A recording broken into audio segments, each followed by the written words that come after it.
All right, guys, I hope each and every one of you are doing well. It is December 9th, 2024, and I am just taking a chance at turning on the camera and seeing if anything will fall out of my mouth correctly and coherently. I've had the last 2 weeks off. Today was my first week back to work after 2 weeks off. I had to burn up some vacation time because we can only accrue so much. And I didn't think I had any vacation time left over. But as it turns out, I had like 2.5 weeks I had to burn up. We get about 4 weeks every year, approximately, four weeks. And I usually carry over that much. But I've also got to use up that much in the meantime. I don't know. I guess I was taking days off here and there that I thought amounted to enough days off, but no, I didn't. But it's a nice, pleasant surprise, I'll have to say. It's nice to have to take off time, especially when it's this time of the year when you already get a number of days off anyway, more than you do any other time of the year because of Thanksgiving, Veterans Day, Christmas, New Year's, all that. So, yeah, I did not mind going back to work at all. Yeah, I need that balance, and I think most people probably do too, unless you just absolutely hate your job. And I don't hate my job. I'm very thankful that I have a job that I enjoy, and I've been at it for, between 22 and 24 years. It's a little dubious because I had quit a couple times and come back. Thankfully, they allowed me to do that. But yeah, I do enjoy my job because I know what it is to have really terrible jobs. And so I have something to compare it to, and I know I could do a lot worse. And I recently read somewhere, it had to do with how to be happy or be satisfied or something. They were saying that people don't need as much time off from work as they might suspect. That taking off more than 7 days doesn't really prove to be any more beneficial to you. And actually, it's actually counterproductive to take more than 7 days off. So I figure if I have 4 days, if I have 4 weeks a year that I have to take off, then I might take a week off like once every 3 months. I never thought about it that way before, but I actually like the idea of that. So it had me thinking of all the things that I could do if I knew that I had a week scheduled off once every 3 months. What could I do in my downtime? Where could I go and what could I get done? Well, my first thought automatically goes to how I could fit YouTube into all of that. It's just become such an integral part of my life that I'm just weaving it into everything that I do. At least I think I am. It may not appear that way to my viewers, but the wheels are always turning. Always turning. So these last 2 weeks off, I did a lot. I visited a few places, didn't go far. It all started off with my wife and my kids going to Savannah, Georgia on a little mini vacation. I stayed behind to take care of the animals because we had a lot. I didn't mind at all because it was like a little mini vacation for me too, just being by myself. There's no reason to think negatively about that. I think it's good. It's good to have a certain amount of distance from each other, but you also can't be too far apart, likewise. And they were gone for, I think, 3 or 4 days. So, I had access to time that I wouldn't normally to myself. But I still had the distraction of the animals, and that turned out rather well. They weren't a problem for me as I thought they might have been.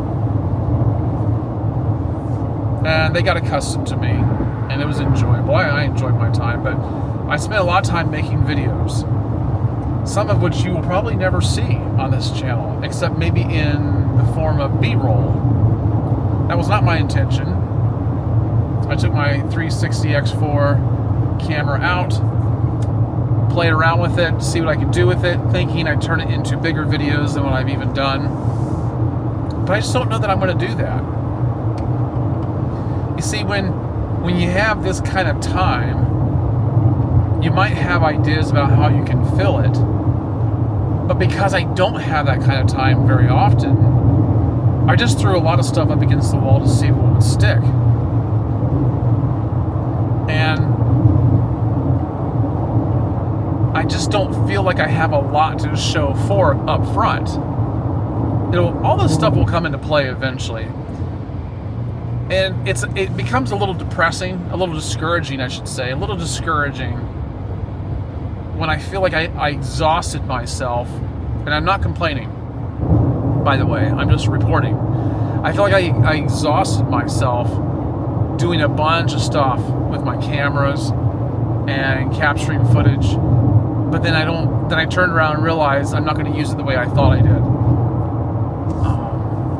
But it's not all moot. It's the way I look at it is I chalk it all up to practice.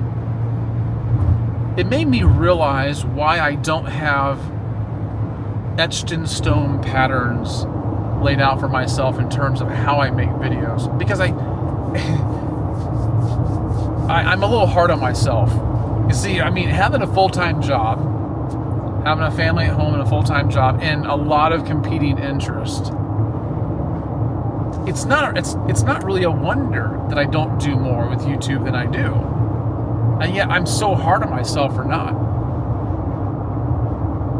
But with having these 2 weeks off and doing as much as I did, I realized that if I had, let's just say I quit my job and did YouTube full time, I think I would quickly find out exactly how I should form templates for creating videos, and I could do a lot more. On the other hand, it's also made me realize how little control I have over anything. And before anyone gets preachy and tells me that I need to get that under wraps, mind you, that none of us really have as much control over things in our life as we would like to think, or as much as we would wish.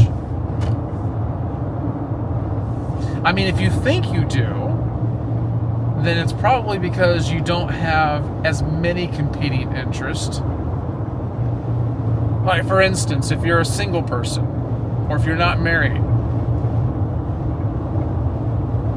or if your schedule's not being stretched as thin, it's a lot easier to make certain things happen on a schedule to kind of guarantee that. But even then, life has a way of throwing a wrench into the works and mucking things up. Now, you might think that I'm just using it as an excuse for not getting as much done as I would like. I don't know how much to argue with that, because you may be right to some degree if you are to make that argument. But I have been saying that to myself for a long time, and now I'm beginning to realize that I can only get pulled in so many different directions before I get wiped out, before I get too tired. And it's not just my age, it's just life. It doesn't matter who you are. You can be spinning too many plates. You can be juggling too many balls. And I can't see past this vehicle. Wow, there's more traffic here than usual this time of night. Okay. I do have to drive and be careful, by the way. Okay. So, yeah. And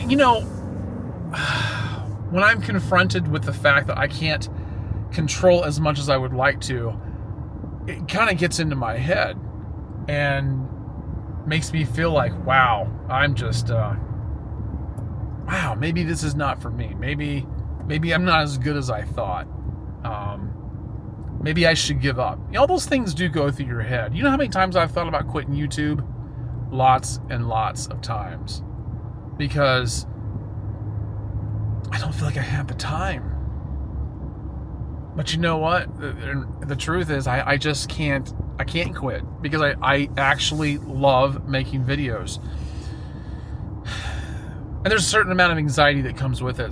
One of my viewers the other day asked me if I get anxiety making videos because of varying things. And I said, yeah, it's a good question. Yes, yes, and yes. It is anxiety inducing to some degree. It's more frustrating to me than anything else because I think I know what I want to say, but sometimes my mind is frazzled and things don't come out right. But I digress. But the truth is, I like doing this. I do like doing this. Once I get it figured out, and once I get the final cut, and I've finally edited my video and hit upload and scheduled it, it's such a good feeling. It doesn't even have to be a video of what I think is the highest caliber for me. It's just good getting something accomplished. But what I've learned is I've got to learn to let go of the idea that I control things when I really don't. And that maybe when I'm getting distracted and when I can't do the things I want to do, I should learn to be a little more okay with that and realize that maybe life is working out exactly the way it should be. And learn to relax. Because you know, if I let it bother me too much, it's going to drive me insane. Why am I saying all of this? Because I have a feeling that you have things in your life. You may not be doing YouTube, but you may have things in your life that you're trying to do that you just can't make happen. It might be things that you love. It might be things that you don't necessarily love, but you feel absolutely responsible for.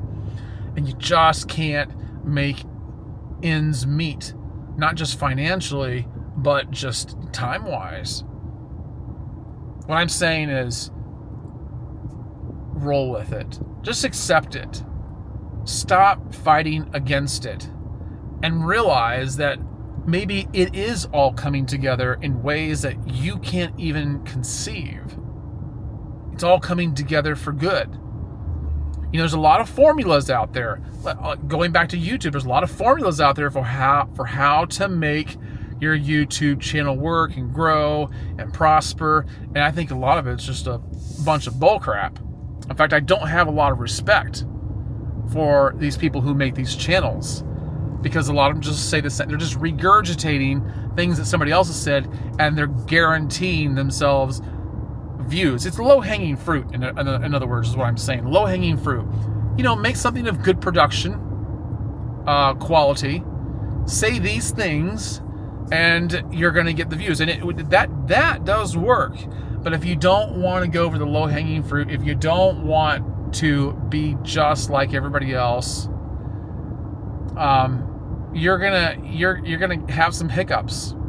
And you have to realize that it's not just for everybody. Whatever it is you're doing. I'm not talking about YouTube at this point. I'm talking about anything you're trying to do. It's not for everybody. It might not be for you at that time. But you can't let it destroy your peace. You have to find a way to negotiate that mentally and say to yourself, I can't just continue to be frustrated and upset and disappointed and discouraged. That's not good for me. So what do? You talk yourself through it. You rationalize. You kind of step outside of your own head and talk to yourself as though you might be talking to one of your children or your friends. You can be a little more objective that way. And that's how you get through things. It really is. And so, I don't know really, I guess maybe my biggest point in this video is learn how to make peace with yourself when things aren't necessarily going your way. You're not in control as much as you think you are, just in spite of how things might be working in continuity. So just understand that. Sometimes it's easy, sometimes it's not. but you have to work through it. Don't let it drag you down. All right, you know, that's why I could say a lot more about it than I am right now, but I don't have time. I've got to pick up my wife, and I'm not going to make the video while I'm in the car with her. So you see what I'm saying? But see, I've done something. I'm going to feel good. I'm going to feel good at least by getting this video out, and I really hope it's helped you. Listen, if it has spoken to your heart, leave a comment down below, like the video, check to see if you've subscribed, and look at that notification bell down there. Is it on or is it not? Okay, listen, I'm going to get going, but I appreciate each and every single one of you. Some of you have been watching for a long time, and you know, I'm very thankful. So I will catch you guys in the next one. In the meantime, be wise.